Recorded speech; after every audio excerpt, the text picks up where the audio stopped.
Where does stay relentless come from?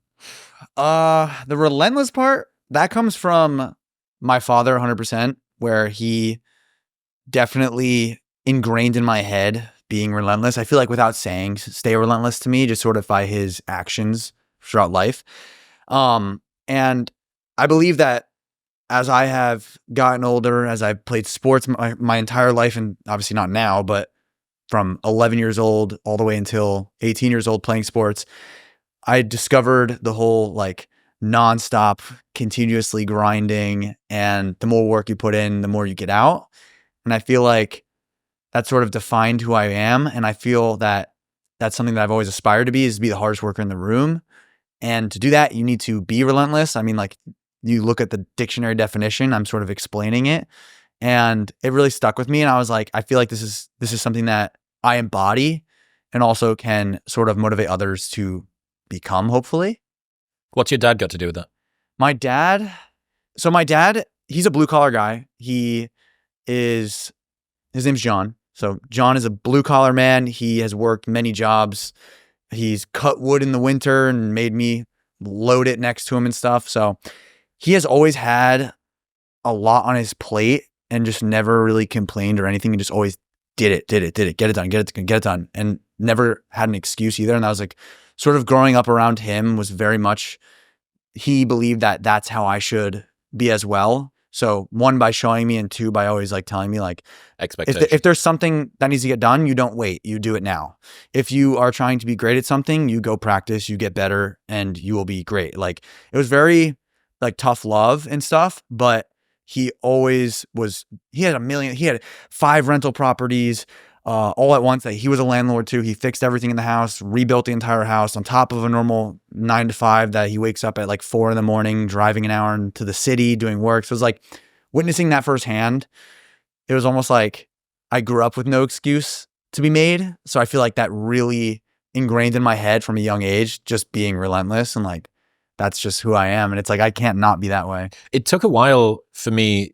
My sport growing up was cricket, which is much more gentlemanly. You play cricket? Yeah, that was my game for a decade.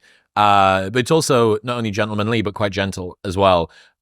It's very much an art form. It's almost exclusively about skill. S&C for it is primarily just for injury prevention. So the line of the hard work, what you put in is what you get out, that line wasn't really made clear to me until I got into the world of business and university. Even at school, I don't know, I just didn't, I kind of wish that I did, but I didn't draw the line between hard work equals good performance. I'm aware that that's a very basic realization. It didn't come to me until I was much older. But what does being an 11 to 18, 19-year-old lacrosse? I play lacrosse, yep. Yeah. What does that philosophy, when you're still a child, feel like? You know, it was very difficult to like comprehend as a kid. Looking back, it all makes sense, and I'm like, I have no regrets on my relationship with my dad, my relationship with coaches and sports. But playing lacrosse, I was fortunately very good at it right away, and I feel like whenever I was good at something, definitely my family was like, we gotta push him the most we possibly can. And specifically, my mom pushed me a lot, but like my dad definitely pushed me a lot. It was like, you see those dads on like documentary shows about like a football player, classic or something. Sports dad. The classic sports dad that's just like, my son's gonna be the best, he's gonna be the greatest, he's gonna work harder than everybody. And it was very much that, but I did enjoy, I loved lacrosse, so I didn't see it as a problem. So it was sort of like, he's inducing that sort of relentless vibe to my life and like practice. And then my love for the sport also coming together. It worked very well from a young age. So like, I saw no problem with it. My mom saw no problem with it. The drive and the passion of working together. Like just, it met well, and the synergy was there of his ideation and my love for the sport. And then as time went on and I got older, you know, I discovered the gym. I really fell in love with bodybuilding. I watched people like Christian Guzman on YouTube, an OG YouTuber in the fitness world. And I was like, you know, I love lacrosse. I want to play pro right now, or in the future, I want to play pro, and I have the aspirations to be the best in the country. But part of me, like my inner soul, isn't being fulfilled. And as you get older, I feel like you discover that more and more. And as I approach 15, 16, 17, I realized like, maybe lacrosse isn't going to be my end goal. Maybe there's something more for me, like fitness or doing YouTube. Like I really did have that desire from a young age. Let me add this. I made YouTube videos since I was 12. You look up Spartan strings online right now, and I am on the internet. I'm like, hi, I'm Jesse James. I'm like little boy on the internet. But I had aspirations outside of lacrosse that just kept getting bigger and bigger. And the problem was that my dad, his aspiration was to push me in lacrosse and push me to my absolute limits, waking up early for workouts, chugging mass gainer shakes. You got to gain weight. You got to get bigger. You got to be stronger than everybody else. Out there in the rain, the snow, the hail, throwing the ball to me. And where was home for you? Home was New Jersey. Right. Okay. It was we're in the boondocks in the freaking woods. He's tossing the ball. It's pouring. It's snowing. Doesn't matter what the weather is. And we're getting the reps in because like I do have this love. So I don't see it as too much of a problem. But then there's just a little bit too much force from him to do it where it almost kind of pushed that love away from the sport. And I was like, I just want to bodybuild. I want to lift. I want to do these things. And, you know, it developed into what it is today. So I'm like super grateful of every aspect of where my life went.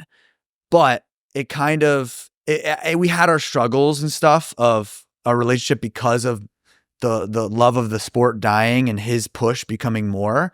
So it was like a pendulum. He feels you pulling away. It's almost like being in a relationship with someone and they're pulling away and you're continuing exactly. to push. And honestly, even coaches started feeling me pull away. And then I got the pressure from them too. So it was like this very odd thing to grow up with.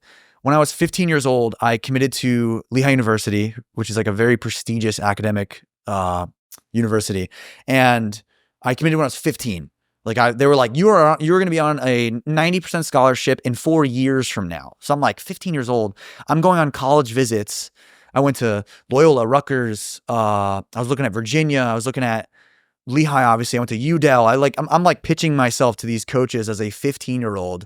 My mom's driving me there like, this is so cool. And I'm like, this is awesome. But like also I'm negotiating with a 45-year-old coach at 15. It's a very odd. Were you quite mature?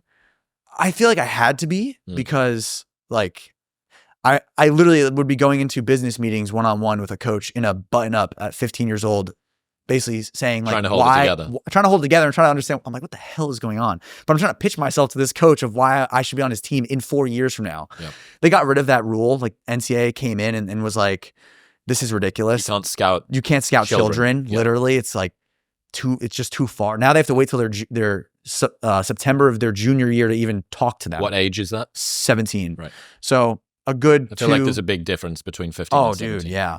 So like that was a very interesting aspect of my life where it definitely, looking back now, helps me drastically in business meetings now. Like I have no discomfort in a meeting. Business for the best part of a decade. Literally. So I'm only 24. So like for the next 9 years, I'm pitching myself to companies saying, oh, why should you give me a higher scholarship than the next place? And so I landed a scholarship at 15 for, let's say, about $200,000 ish for a 4-year period. Like it's a verbal commitment. You're not actually signed. You can leave, but like you're shunned if you leave. Like, why would you leave this opportunity? Especially given that you're getting education essentially for free. Literally. And like my parents, you know, they're middle upper class by now. And this was something like, you're either going to community or you're going to get a scholarship, which is nothing wrong with community college, but like they wanted me to go play sports. So they were like, kind of like dangling in front of me, like, you need to go do this. Yeah. And I thought that was the best path for me. And obviously things changed, as I'm sure we'll get into, but things were very interesting from like 15 to 17, 18. I feel like I grew up 10 years in those 2 years, and obviously it led me here, but very unique. What is negotiating? I think a lot of people, even those that aren't still 15, can resonate with this sort of having multiple desires at once. So I have one thing which I'm maybe very good at, and the world gives me recognition for, or perhaps I have a job title, or maybe that provides for me or my family in one way or another. And then I've got this other thing that's kind of my secret passion. I almost feel a little bit ashamed about, weirdly, because it's not the main thing and I've committed so much time to it. So I've got sunk cost fallacy into the old thing. What have you learned about balancing those two and the sort of split brain existence that you have there? I discovered a lot once I actually got to college. You know, through those years from 15 to 18, it was like growing up quick. And then by the time I was 18, it was very much in your face. This is reality now. And now instead of this idea of I want to go do this thing, but I'm contracted by a lacrosse team to go perform. That didn't exist beforehand, but now it's in place. I'm at practice. I'm in front of the coach. He's telling me that I need to do these things. I'm in front of a tutor because I'm failing out of a class that I can't handle. And with all of that on my plate, which many people can relate to, everyone's busy. Everyone's schedule's hard. Everyone's trying their best, but maybe not succeeding yet. They want to be there. And then you have this love for something else, like bodybuilding, like content. And I'm in this situation, and I'm young, and I'm figuring out that it is only on me to make these decisions. Mm-hmm. And as much as I'm very good at listening to I'm very good at being told what to do and listening and doing it great. And that has gotten me places, but also hurt my own personal soul at the same time, because if I don't have that desire to go do it, I could still do it, and I'll do it great, and I'll do a fantastic job. Yeah, I had this this insight around. Did you ever hear me talk about the region beta paradox? So it's where you feel sort of comfortably numb, and you're stuck in this weird sort of interquartile range where things aren't so bad that they're terrible, but they're not sufficiently good that you're actually living an amazing life. And I had this, so this thing went kind of viral after I told Rogan about it. And I came up with this idea called the reverse region beta paradox. Being in an aggressively terrible working cadence or environment, but having such a tolerance for discomfort that you can endure it for a lifetime. Lower resilience, less stubborn people would snap and have to find a way to change, but not you. You're the David Goggins of working hard. Who's going to carry the workload? You are forever. Dude, you're speaking my language right now. For so long, my dad and coaches and stuff. And I love my dad. I don't want people to think otherwise. We have a great relationship now, but there was definitely rocky times with him and being on the lacrosse team where I was so good at just freaking being uncomfortable. I was like, this is my life. I've accepted this. Even if I'm not so happy, even if I don't want to do it. Yep. I honestly just this might shock a lot of people. I genuinely thought I was just a depressed person. For years, I was like, I'm just depressed. I don't think I'm ever going to escape this. And that's just, I have anxiety and depression. That's me. But then when I was about 18, I realized that I am the only one, let's say it's David Goggins. I'm the only one that can carry the damn boat.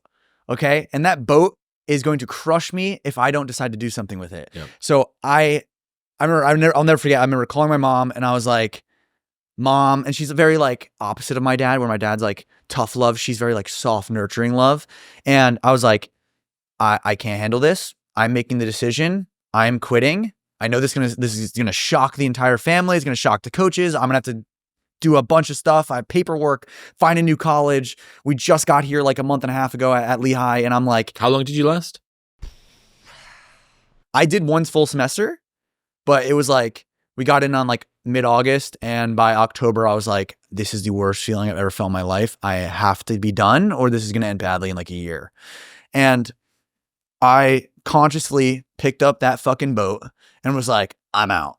And it was a very empowering and it was a very strong spiritual awakening of inner peace, of making this decision for yourself. So for anyone that's listening and trying to understand it in their scenario, you're the only one that can pull yourself out and save yourself. Truly, there might be people that can help you. You can lean on, you can count on them always, talking you off the ledge or whatever it might be, helping you. But at the end of the day, there's one person that can truly make a decision and do things for you, and it's yourself. And you have no choice but to make those decisions, as uncomfortable as they are and scary as they are.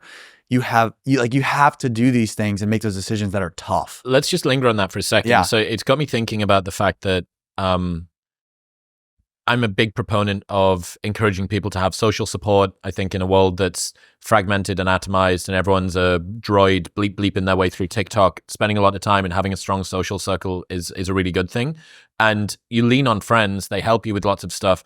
But there's a particular category of decision, or maybe a number of categories of decisions that your friends simply can't help you with. They're not going to help you leave a relationship or leave a job or move house or change country.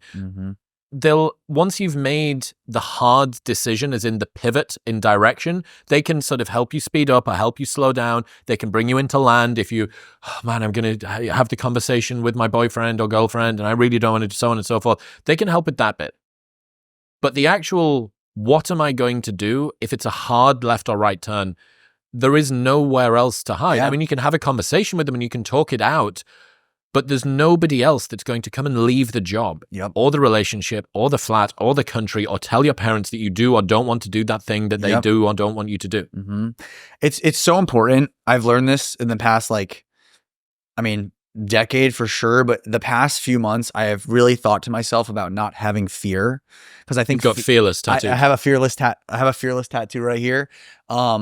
I have many words on my body that I try to just live by. So I'd be like relentless, fearless, empathy, which always trying to work on being more empathetic, caring as much as possible. I think surrounding people, your surrounding core can also support those meaningful things to yourself.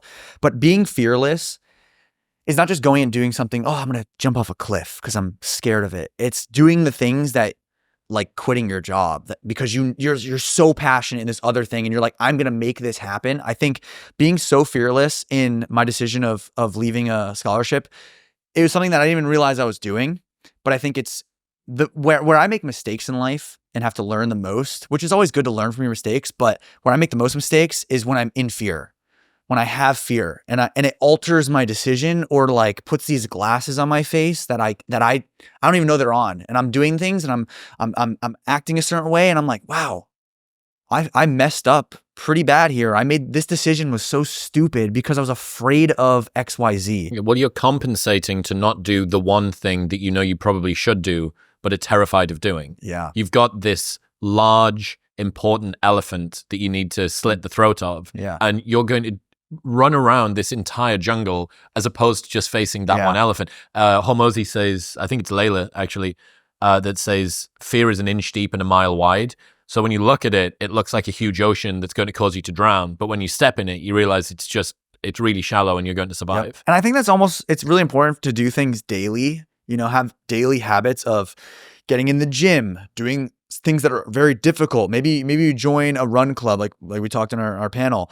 Join a new run club, start CrossFit, or sign up for a marathon. Or like I said, getting in an ice bath is a great example. It's like literally one of the reasons I do it, because like every day you look at that thing and you're like, I hate you. This is gonna hurt. I'm kind of afraid to get in right now. But doing those little things that you can accomplish and get over fear for add up, and then it's like building habit and building blocks. So that way, when you have these really hard things of like, hey, that relationship's not working, this job isn't working, you at least know the habitual side of it. Yeah. Well, you've got a basis where you're not super fragile, and if somebody sort of hits you a little bit, you're not going to shatter into 1,000 pieces. Yeah. That being said, I'm very good at the discomfort, train, breath work, ice bath thing.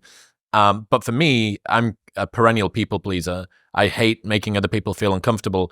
So I'm a pretty good example for someone. That stuff, actually, the hardness comes easy in the physical realm, in the mindfulness realm, in all the rest of it. But when it comes to the social realm, that never really translated over that much. So one of the things that at least I've learned over probably only the last year, that is a good daily habit or a regular habit to think about leaning into. What you're talking about is basically taking the stairs. Do something that's a tiny little bit more difficult than it maybe needs to be. That's the ice bath, that's the sauna, that's the whatever. A social equivalent of that, which has made me braver and fear less in social scenarios, is making my demands or my feelings known, like basically arguing for my own side. So somebody asks me how the day's going. I'm like, dude, you know what it is? Actually, things are a bit tough at the moment, or X, Y, and Z. A conversation where you know that you need to tell somebody about how they made you feel. Got to tell you, man, I know that you probably didn't mean it, but the other day, that thing that happened, that really pissed me off. And I don't want this to impact our friendship, but I don't want that to happen again. And this is how it made me feel. And I just wanted to let you know, because I cherish this friendship. That's a really difficult conversation to have, but those little things. So again, the reason I say that is that I feel like there's a big cohort of people who are great at making themselves suffer in work, in physical training, in diet, in whatever it is, and then they still get into the social realm. I feel like a pussy. Why am I such a pussy when it comes to having a difficult conversation with a boss or a coworker or a friend or a girlfriend? And that, make your demands known, advocate for yourself. That's what I meant to say. Yeah. Advocate for your own needs and make them a priority and tell other people gently. And again, proving that if you apply a little bit of pressure, you're not made of glass and you're not going to shatter. What one of my old boxing coaches said, that the most important lesson that you learn in boxing is that when you get hit in the face, you're not going to break. That when you see new boxers, maybe even up to amateur boxers, there's a degree of flinch, the flinch response. But once you've beaten that and you realize, do you ever remember that Conor McGregor sequence that he did against, who was the second guy that he won the title off, the lightweight title? Not Aldo. Khabib? I have no clue. Who was the second dude that he won it off? You can see Chase is opening up his laptop. Anyway, he's got this, he throws this combination, but the combination begins with this overhand right from the guy that he's fighting against. And it makes the end of Conor's nose go like that. But he just knows the distance so well. And I always think about that punch sort of incoming and him basically understanding his tolerance, his resilience, and knowing that that wasn't going to hurt. And he doesn't even blink. Wow. His eyes are open. Eddie Alvarez. Wow. He doesn't even blink. And this fist comes in and touches him on the nose. And then from there, he's just open to do this. So I think it's socially the same with that. Have this difficult conversation, advocate for your own needs, make your needs a priority, and believe that they're worthwhile, and show that the world's not going to break down. People aren't going to call you a selfish, egotistical narcissist for doing it. And that's a good daily practice too, I think. 100%. Trust really is everything when it comes to supplements. A lot of brands may say that they're top quality, but few can actually prove it, which is why I partnered with Momentous. They make the highest quality supplements on the planet. They're literally unparalleled when it comes to rigorous third-party testing. What you read on the label is what's in the product and absolutely nothing else. 3 of my favorite products that I've been using to support my brain, body, and sleep are omega-3s, Tonkat Ali, and magnesium L-threonate that all help to support cognitive performance, optimal hormone function, and better sleep. They don't just claim third-party tested like a lot of other brands. What you read on the label is what you're putting in your body and absolutely nothing else. Best of all, they ship internationally and offer a 30-day money-back guarantee. So if you're not sure, you can buy them, try them, and if you do not like them, they will give you your money back. Right now, you can get a 20% discount off everything site-wide by going to the link in the description below or heading to livemomentous.com/modernwisdom using the code modernwisdom at checkout. That's livemomentous.com/modernwisdom and modernwisdom at checkout. Your high school, I remember you saying that when you started doing something a little bit different, your high school became very judgy. And they weren't exactly super supportive. But as a young person, how do you overcome the judgment of others if you don't have the support of people around you? Yeah. So I have like so many scenarios in my head of like sort of screwed up things that people would do or say or what they were. And I'll explain them. So when I was, let's just say 15 to 17, I don't exactly remember exactly what age, but I started my fitness page, which is now my Instagram, and it was called Jesse James Fitness. And, it has a little ring to it. It's like, it's clearly not my just name. It's like, oh, this brand that I'm trying to do, sell t-shirts, workout programs, whatever it might be. And obviously I said I had aspirations of being a YouTuber and all that stuff. And as you're in high school, at least in my high school, back then also, additionally, it was not as normal to try to start a YouTube. There was no TikTok, like Instagram and stuff. And they see this and they see me trying to do it. I have a good physique at this point. Like it's not even like I have no physique, no nothing. A total wannabe fitness Yeah, person. it's not even like I'm really just trying to be a wannabe. I genuinely could already be in the industry, in my opinion. I have good genetics. Thank you, mom and dad. And at this point, I have like a few thousand maybe followers. And honestly, a lot of them are probably just from Lacrosse. And I go to the pep rally of like freshmen, sophomore, junior, seniors. Everybody's at their own bleacher. There's doing tug of war, doing challenges, battle of the classes, it was called. And I'm a freshman at this time, I'm remembering now, or a sophomore, like, whatever. And the seniors all chant, Jesse James Fitness, Jesse James Fitness. And I'm standing there and I'm like, shit, okay, I can do two things here. I can look down and just like admit defeat and like let them win. And I'm not like that at all. Or, I can keep my chin up. I can look at them. I can double bicep flex and say, what do you want? What do you want? So we were going out for tug of war, and that's when they were doing it. And I just look at them and I'm like, and I flex in my head, my soul. I'm like, I'm panicking. I'm uncomfortable. I'm so embarrassed. Like, there's the girls behind you that you want to date, the friends that you're making and all this stuff. And like, I'm trying to be cool and whatnot. But I'm like, I can't let them see that. Like, it's a poker face that I got to keep on, because at least I can win that. And I feel like I kept doing that for so long. I really did like partially not give a fuck, but also you'll always give a fuck. I still give a fuck. I get a hate comment now. If I get enough of them, I'm still going to give a fuck. I'm never not going to give a fuck. If you don't care, that's just because you don't have a desire in this anymore. And I remember I do the flex, we do the tug of war, whatever. And then in the hallways, they'd be like, Jesse James Fitness, what's up, man? And I'd be like, what's up, bro? What's up? Like, you know what? I'm on phase. I don't care. And I feel like people really started to pick up on that. And like, they're like, damn, this MFer is like not breaking. And these were like the junior or the grade above me or whatever, the cool kids. I called them the entitled kids. They very much were. No hate against them now. Everyone, no big deal. It made me who I was. But another time was a kid for Halloween. And he might even be watching this. I forgive you. It's okay. He dressed up as me. Hey, no, I'm kidding. He dressed up as me, and I remember seeing this, and I was like, "This is a new level I have to accept. Like, this is fucked." And honestly, like, I'll get into it more. So he dresses up at me. He has a fucking muscle suit on at a party. We're probably 16, 17. He was one of the kids that would like go drink with his friends. I drank a little when I was in high school, whatever. And I wasn't really a partier. I didn't have time. I was playing lacrosse every day, and I was like, I'm sitting at home, seeing on my Instagram, and I'm like, wow. This fucker is dressing up as me right now. It says Jesse James Fitness. And like those things just like stick with you as like a driving motivation of like why I want to make it even more. It's almost like a trauma reaction. Like I was traumatized. My reaction is I'm gonna win. You're not gonna control me. I'm going to defeat you and everything in front of me. You're just a wall that I have to break through, And if I can't handle this, I don't deserve what I want. Like that was my mindset.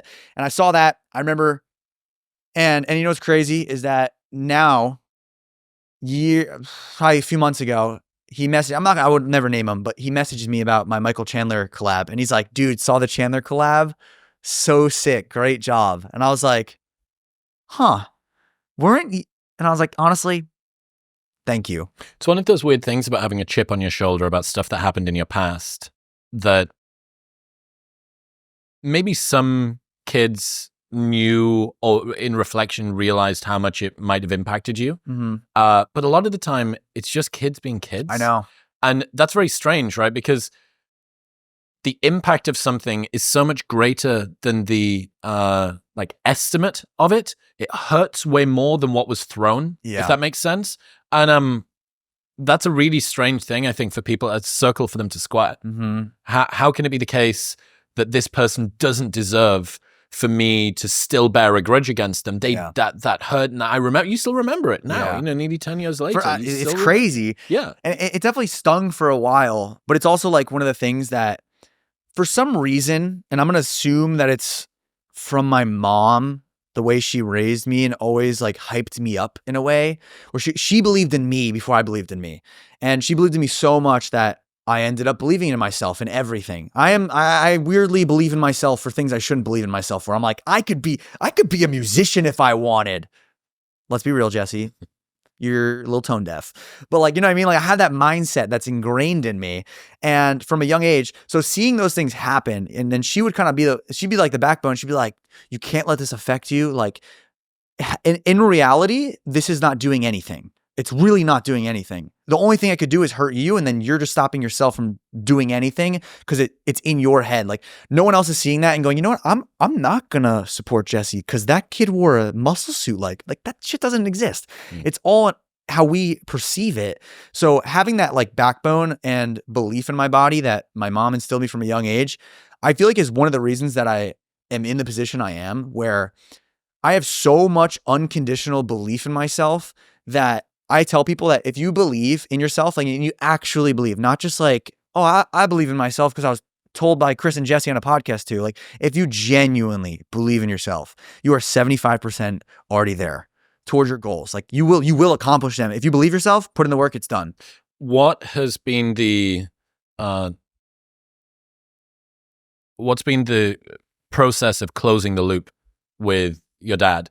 Yes. Having been pushed so hard, presumably a lot of disappointment when the thing that he's worked on with you for nearly a decade goes like, pull the pin and just toss it out the window. That was a very hard time, honestly, for my whole family, because like it's me, my sister, my mom, my dad, and we're all very close. We all communicate a ton, great relationships. And for years it was all great. But then with my dad being because he thought this was the best for me. He thought, this is going to make Jesse successful. He's going to have security when he's older. Like this, it was out of love. It was just this love that was, I guess you could say, hurtful in a way and like a little toxic. And so I'll give you the kind of the rundown of quitting and like ripping and pulling the pin on the grenade and chucking it. I call my mom. I call my sister, I believe, first. I've always kind of gone to her as like, all right, what do I do? Like, she's just kind of like another parent to me. And she's like, you're going to have to like, you just call mom, tell her what's going on. She'll handle dad. That was kind of always how it went. Like, mom's going to handle dad. And I tell my mom and she's like, I'll talk to your father. And basically my mom tells me the conversation went like this. They came to visit me at Lehigh during an alumni game. We were playing a game. And after the game, we went to Target. Me and my mom are going in, just getting like college supply stuff. Because you go early in sports, you don't go when everyone else starts. And I go in there, and I've been there for about 3 weeks, and I'm really fucking struggling, like very, very depressed. And I break down crying to her, just like, I can't keep it in. Like, and I'm just walking Target, like about to like the checkout aisles to my right. And I start tearing up and I'm like, oh my God. And I look at her and I'm like, something's so fucking wrong. Like I feel like I can't feel anything. I have no interest in like women right now. And not that I was pursuing anything else, but just like my emotion of who Jesse was. Like, I always wanted to go out and like talk to the girls. Didn't care at all. None of that. Social media, still doing it, but I was just like, fuck, man. Like, my desire of everything is gone. The only thing I had that kept me sort of sane was lifting and music. And those are like two things that I like combined together. And it was my only safe space. And I remember leaving that Target. My mom and dad are in the car. My dad doesn't know I just cried. I'm like, fucking suck it up. Like, you're fine. Like, get in the car. Like, I'm the good boy that's fucking completing this mission of ours. And when she drops me off, she told me the conversation. She looked at my dad and was like, you're not saying a word. He's leaving. You have no say. So shout out Karen to this fucking legend. And she's like, you have to accept this. And that's how it is. Period. End of conversation. And I feel like he kind of knew for a while. Like, I know we're skipping parts in the story of like my darkness and stuff, but like he kind of caught the idea a little bit, like my son's struggling, but I feel like he kind of didn't want to admit it. But what that did was it broke down this massive barrier of how my dad thought I should go about life, and also broke down a massive barrier for myself that maybe I don't have to listen to everyone telling me to do things, and maybe I should just listen to myself and actually like pursue things that I want to. And I haven't been able to in 6 years of my life. I've been playing lacrosse every day, every weekend, missing homecoming, late to prom, leaving prom weekend because I got to go play in an all-star game. Like, the shit never ended. And like, it made me like relentless. And it definitely was like dedication and relentless right there. But that shit stuck with me for so long of like, I didn't get anything for a while of like experience that normal people have. And I feel like it just hit a big breaking point when I got to college. And once that happened, it was then now time. Like, my mom tells my dad, Jesse's out, accept it, or, you're not gonna have a relationship with your son, basically. I come home for the weekend.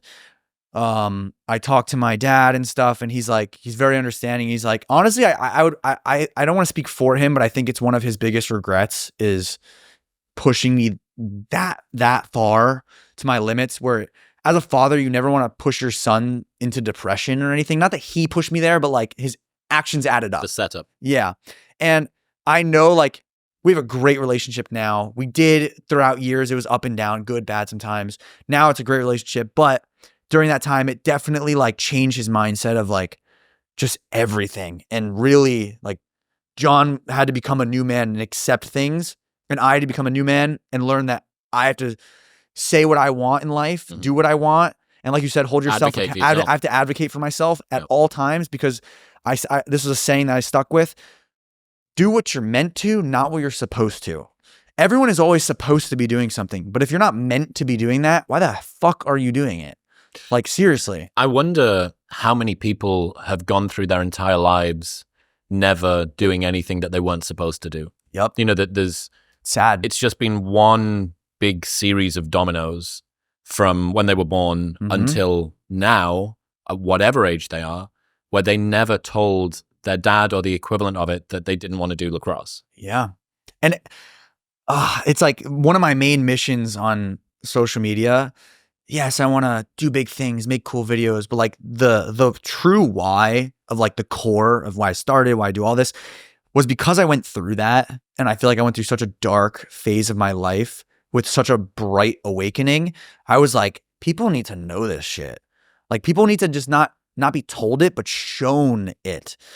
I'd advocate for myself that on my channel, it's me living my best life, doing cool things that I have desires that I'm interested in. You know, I'm interested in Vikings. I'm going to go freaking Norway, jump off a cliff with Vikings and eat and drink mead and do these cool things. Cause like, that's something I've always wanted to do. I have a lot of fascination and stuff like that. And I always wanted to leave a subconscious message with my videos. Like, if you're not living life to the fullest, like, you are missing out on so much.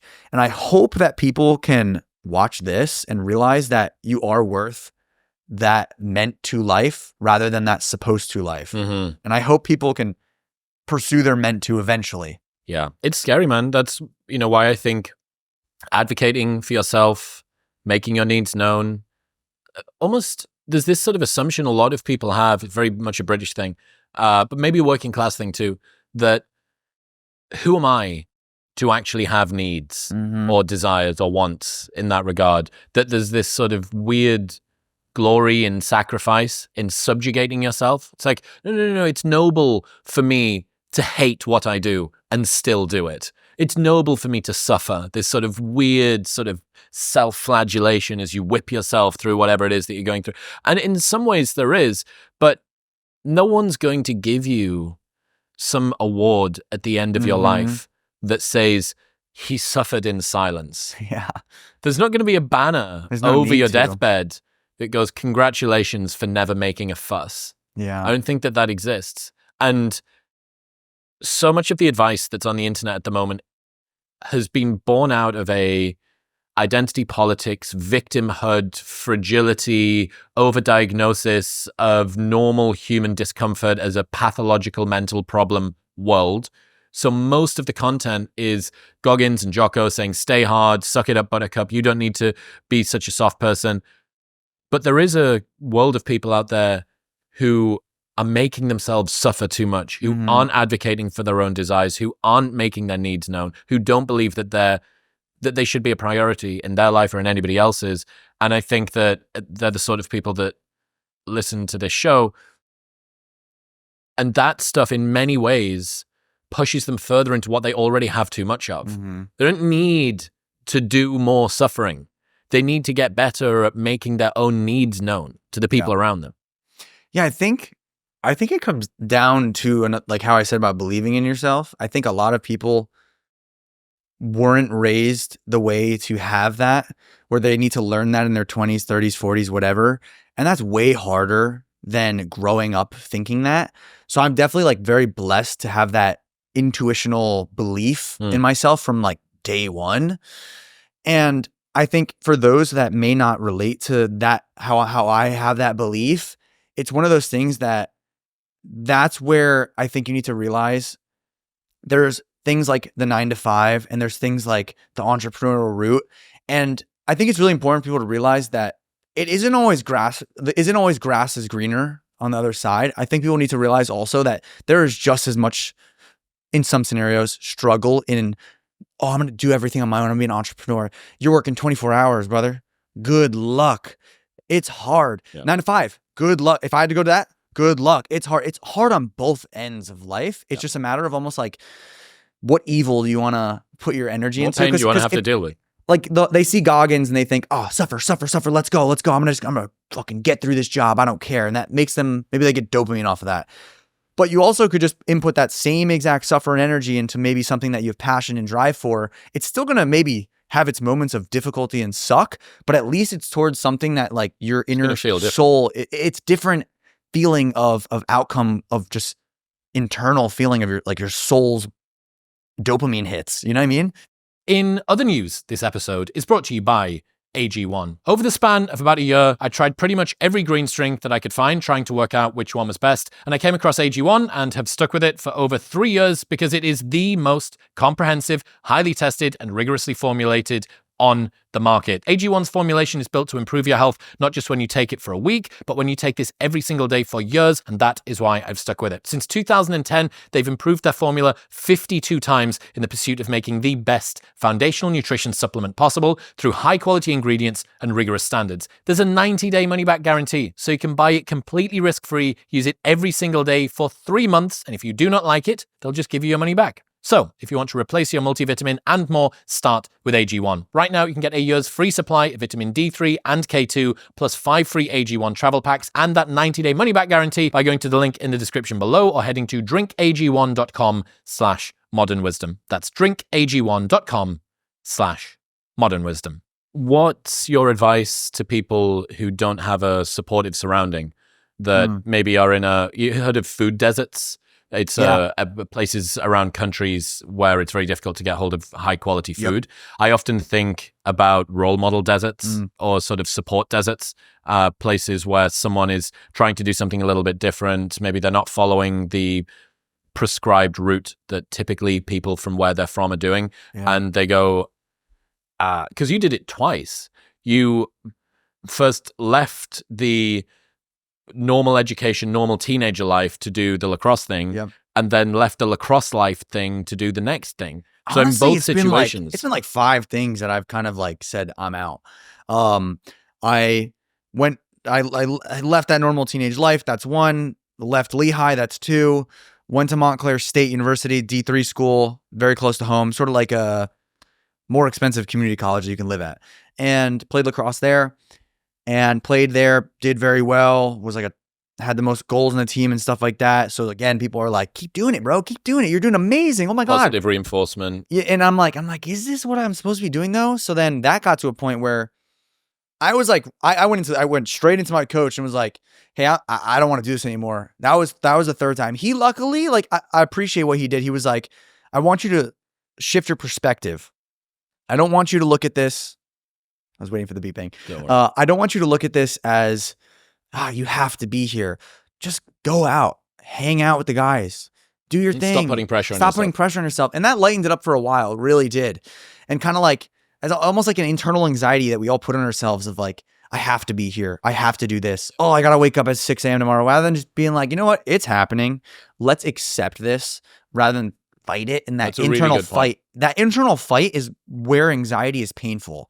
Because in your head, you're basically living through it multiple times and you're forcing yourself to feel the anxiety that's happening in real life. But if you just take a second, this helps me a lot with anxiety. I take a step back. I go, I have anxiety right now and I'm feeling it. And I allow myself to feel this anxiety and my body almost like releases the tension and I kind of relax into it. And yes, there's still anxiety, but it's like when you're in the ice bath. And you're, oh, fuck. Oh my God, I'm dying. This is killing me. And then you're like, you know what? And you just let it. It still hurts. There's some days that you get in that. You have to just let it. You have to just accept it. Accept the pain. Mark Twain says, worrying is like paying a debt that you don't owe. And that's it. It's not just the discomfort of the thing that you're going to have to do. It's the 50 times that you think about that thing in advance of it. And then once you finish thinking about it and it happens, you then sort of ruminate about the fact that I know exactly what I also want to say, and I don't think a lot of people know this about me, which I'm totally fine being open about, but I'm on an antidepressant since I was 15. I experienced a ton of anxiety when I was like 15. I had no idea how to handle it. So I kind of like acted out in anger because I just didn't know what this feeling was. And it was just straight up anxiety. And it came a lot from the pressure of sports and, I only scored 2 goals today. I performed better last week. What do I do? I just dropped the ball. Everyone's looking at me. The coaches are mad, whatever it might be. And I went on to Zoloft. I'm at like 50 milligrams for literally 9 years. Pretty crazy. The one time I came off, and the reason I'm bringing this up because I want to almost normalize, like, hey, if you're on this stuff, like I used to feel ashamed that I was on it and not tell anybody. Like maybe my 2 best friends knew for like 5 years and no one else knew. But I went on it from 15 to 18. When I went to Lehigh, it was the only time I ever came off. The time you made the most important decision in your life. The time I made the most important decision in my life and also felt the most pain in my life. Did I feel more pain because I was off? I have no idea. Yeah. 50 milligrams is not a lot. It's small. But I then went back on, felt regulated. Does it work? I honestly have no idea. I can't really tell you. Because you've not been you without being on it. I've never. Would you ever be interested in titrating down or dropping off it? Or is this going to be you for the rest of your life? It's a good question. I've had these conversations. One thing that I'm afraid of is altering my mind from where it's at right now. I think eventually, it comes from a lot of internal work and daily practices to be able to shift off of it. Like, I gotta get on breath work. I don't do that now. I gotta maybe go in the sauna and the ice bath. I don't know, little things like that I need to take into account if I'm coming off of it. The only thing I fear, and it could be like just like a trauma thing, is in 2018 just being that depressed. And having that, I think that me stopping registers in my brain as that's going to happen again. It might not. It probably doesn't. But in my head, I'm scared. It's a high-risk strategy, man. I mean, I have no idea what long-term, decades-long SSRI usage is. But, you've got fiance, you've got business, you seem like you have a lot of energy. So a lot of the things that seem to come along for the ride with SSRIs, like libido dipping, energy dipping, desire to drive and train and stuff like that. I don't have that, luckily. Well, yeah, or maybe imagine if I was out without it, I'd be like, whoa. Yeah, having sex with everyone. Everybody watch out. Keep it away. I had Andrew Wilkinson on the show. He's a billionaire. He owned Tiny.com. He's got a bunch of other businesses. And he was singing the praises of SSRIs as well. And this is another one of those conversations where the midwit headline is SSRIs are overprescribed for people that don't need them. Therefore, all SSRIs are bullshit and everyone that's on them is a wimp. Right. The second order smarter person thinking is there probably is overprescription and maybe SSRIs do only move the needle a little bit, especially for many cohorts. But some people are hyper responders to certain drugs. And it seems like for you, hasn't come with a whole bunch of side effects, and it does seem to work well. Andrew Wilkinson said the same. He tried everything. He tried keto, he tried carnivore, he tried breathwork, cold. He'd done all of the different things, and then he tried SSRIs, and it seemed to work. So I'm really keen to just get people out of this reflective midwit thinking, which is, pussy, SSRIs. And you go, okay, what is it somehow more noble for someone to suffer and be miserable as opposed to take this? Right? It's the same thing with Ozempic. I think lots of people are going to come around eventually when the conceptual inertia of taking a pill to lose weight is cheating. Okay, does that mean that the caffeine in your drink is cheating? Because that's augmenting the way that you operate. Yeah. Does it mean that a diabetic that can't produce insulin that needs to take a shot, are they cheating to stay alive? They're pussies. Yeah, pussy. Just like suck it up, pussy. So I really, and I'm fortunate with the audience I have that they're thoughtful people. But yeah, avoiding that midwit thinking is something that's super important. And it's really cool, the SSRI effectiveness for you that seems to have you functioning pretty normally. People, I've heard on the Mogcast, it's like Sush and James English years ago, they were like, I think Jesse's brain automatically produces Adderall in his head. And I was like, that makes a lot of sense. I don't do any drugs like whatsoever. I drink maybe 1 drink a month. And it's like the way I'm operated is almost like I am on these performance enhancing drugs, I feel like, but just naturally something's in my body and drive and passion. So luckily the SSRIs haven't affected me in any negative way. Maybe that's why I'm like able to work so much. I don't know. It happy. It seems like it's functioning pretty well. That's why I'm so happy, guys. Also, to think about what you said, that if you were to come off them, you would have to go through all of these routines maybe to ensure that mental health was in a good place. So last 6 to 8 months for me has been rough. I've been detoxing from mold in a house that I was living in, which for anybody that's going through it, it's brutal. I still haven't sort of fully talked about it on the show yet, but it's been awful. It's so hard. And the way that I described it to my therapist was, it feels like the gravity of your mood is so much heavier. Wow. So in order for me to be in a good mood, or for my brain to be functioning well, I have to have just got out of a cold plunge after doing a sauna, listening to my favorite music on my way to see my friend, to eat my favorite food while the sun's shining. You know, it doesn't just, you don't just stumble upon a good mood, and you don't just stumble upon a good sort of a mind space in terms of energy. I'm always forgetting things. My mood is always struggling, and it feels like swimming upstream. And that's kind of the same thing you're talking about there. So when it comes to enhancements in different ways, I was talking to Dr. Mike and Crystal, his wife, the other day, and she was saying there's even this new class of SSRIs now that they've dialed in the formulation more effectively. It works on a different pathway. There's even fewer side effects. It's basically free happiness. And I understand because of, up until now, most of pharmacology hasn't come along. Every time that you try and give someone a free lunch, there is some unseen cancer down the road. There is some side effect, cholesterol's through the roof and people are dying because of blood clots, whatever it might be. There are all of those.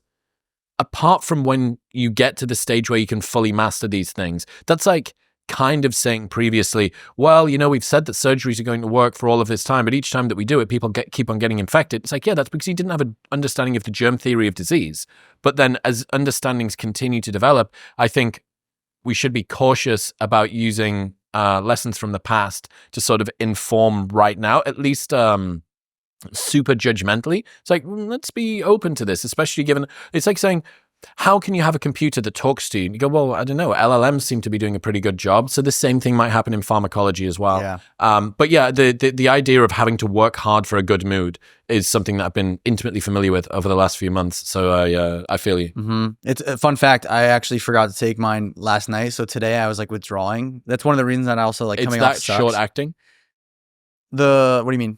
What is that? SSRIs. Well, you didn't take it last night. Yeah. And today you feel it. About an hour and a half ago, I was like, why am I so fucking dizzy? And then I looked at my fiance and I was like, I didn't take my fucking pill last night. So I'll turn a corner and my brain was like, ugh. Wow. So it's happening. It's about delayed by like, it's like 36 hours I got hit. And I was like, whoa. Okay. But it's not as if you build up some passive reservoir of this stuff. I guess not. So it's happening pretty quick. That's interesting. I've always had that, like, if I miss it one day, I get dizzy. Getting onto some of the stuff that you've done in fitness, we talked about this earlier on. Hybrid training, running is super popular at the moment. Yep. You ran every day for a month. Yep. What did that do to you? It gave me a lot of respect for runners, especially hybrid runners. Honestly, all runners. Any new challenge or workout's tough, but doing it every day, it was like new and fun, and you're sore in the beginning and it's really hard, but I feel like running is a different sort of reward where I see a very quick result where I run 3 miles on day 1, horrible time. I'm dying. I'm cramping. I feel terrible. I'm like, bro, I'm running a marathon in 30 days. How is this going to happen? By day 7, I'm like, I can run 3 miles. Then when you go to 6, you know, it's hard again. You got to taper up. I did a very rapid prep. No one really does this. Nick Bear sort of coached me. He's like, hey, this is the best case scenario. You're going to run this many miles each day. Good luck. No one should do this. So you started from not being a runner. Yep. And within 30 days did what? Full marathon. Full marathon. Sub 4, baby. How did that feel? The marathon? Excruciating. It wasn't the most painful thing I've ever done. And I'll segue into what it is because you want to hear that. The marathon, the first 13 miles were pretty chill. And I was like, oh, we're halfway. Like, this is going to be pretty easy. Like, not easy, but like, I'll be okay. And then I get to mile 15 and I was like, bro, my legs like are just like not cooperating now. Mile 16, I entered the wall, which they call it. It's like a wall. The wall in running is where you hit this block a period of time, many miles, 1 mile, could be 10, everyone's different. And it's the biggest hurdle that you have to get over. It's the same, you're running at the same pace. There's no difference. Nothing has changed. It's just your body and mind has created this wall that you have to literally get through. And for me, it was mile 16 to 24. For many people, everyone's like, dude, when you hit mile 20, you're going to hit a wall. You'll get through it. You'll get through it. 20, you'll hit it. 20, you'll hit it. Bro, 16. And it kept getting drastically worse and worse. And I was like, I have to be leaving the wall soon. I have to be leaving the wall soon. Mile 22. Why am I still in the wall? What is happening? Am I going to die? The longest wall in history. So, and it's probably because I had a very rapid training for it. And at this point, I'm like, my hip flexors feel like they're going to tear off the bone. And I'm very underprepared. 30 days is nowhere near enough. No one should ever do that. Unless you're stupid making a YouTube video. We get to mile 24. I meet an angel of a man. I think his name was Matt. I believe it was Matt. It was like literally like an angel that someone just put right there. And I was like, hey, you. And he's like, hey, oh, you're that YouTube guy. He's like, I've seen you. And I was like, can I run with you, please? Because we're through the woods also. So it's kind of like a difficult marathon. They're all hard. And I catch up with him and I look at him, I go, do not slow down. Don't slow down. I'm gonna keep up with you. And then we start getting this pace. And I'm just like, I want to cry already. It's happening. But I stick with him. And then he starts slowing down. And then I pick him up and I'm like, come on, bro, come on. And then a third dude joins us and we're all dying together. And it's like, we've never met each other in our lives. We're all like, you got this, bro. What's your name? Nice to meet you. And we're dying. And we finally make it. And honestly, if I didn't meet Matt at mile 24-ish, I kept like walking, running the last few miles before I met him. And I was like, dude, if I have to walk this, like I have failed so miserably. I'm so mad at myself because I know I can handle the pain. And I kept reminding myself, this is not the hardest thing you've done. The hardest thing I've done, by the way, when I finished the marathon, my fiance was at the end, euphoric feeling, gave her a hug, saw my mom, had my team there, laid on the ground, couldn't get up, couldn't train hamstrings for like 6 weeks. I was going to say, what were the next few days like? Oh my God, the pain was so bad. I was limping for multiple days, like could barely lift my leg. And for about 6 weeks, the tendon behind your knee, there's like those two like stringy tendons. I could not do a hamstring curl for the life of me. I could do like squats and stuff, but I could not curl anything, like not even like 5 pounds. Felt like I probably tore something. And then my hip, I could not raise my right leg. And then for a while, there's a lot of crunching going on. I was like, this was a bad idea. And video did great.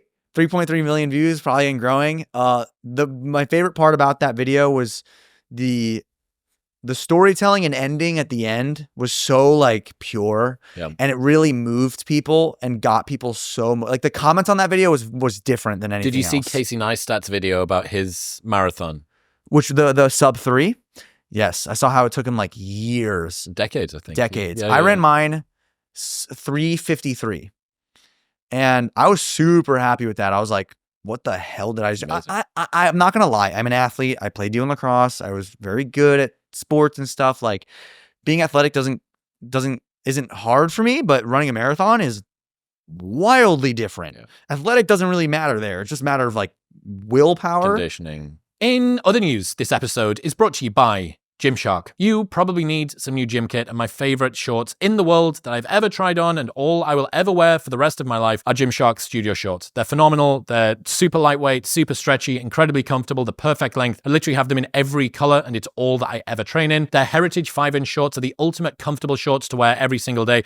I live and breathe in them, and despite the fact I insist on only wearing them, they keep on not falling apart. Their Crest hoodie is what I fly everywhere in, so if you've seen me in an airport, that's what I've got on. And their Geo Seamless t-shirt is what I train in every single day. Basically, they make the best fitting, best value, most easily accessible gym kit on the planet for men and women. They ship internationally. There's 30-day free returns. Right now, you can shop my best picks for men and some for women too by going to the link in the description below or heading to gym.sh/modernwisdom and using the code MW10 at checkout for 10% off everything site-wide. That's gym.sh/modernwisdom and MW10 at checkout.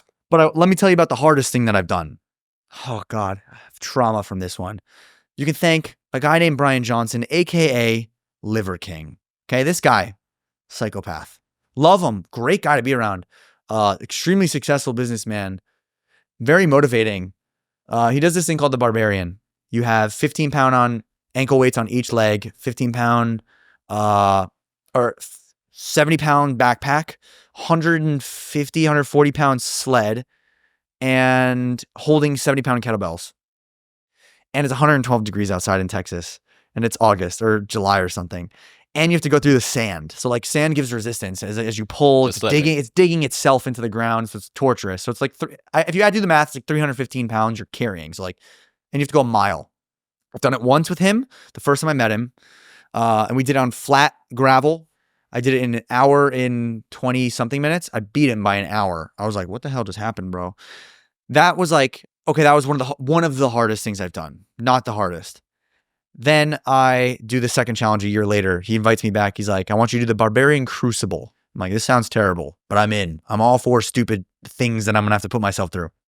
That's why I literally have like scars from this.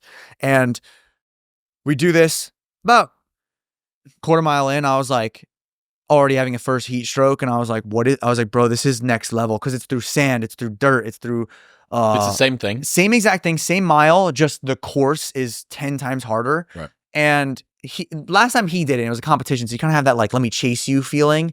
This time he's just chilling.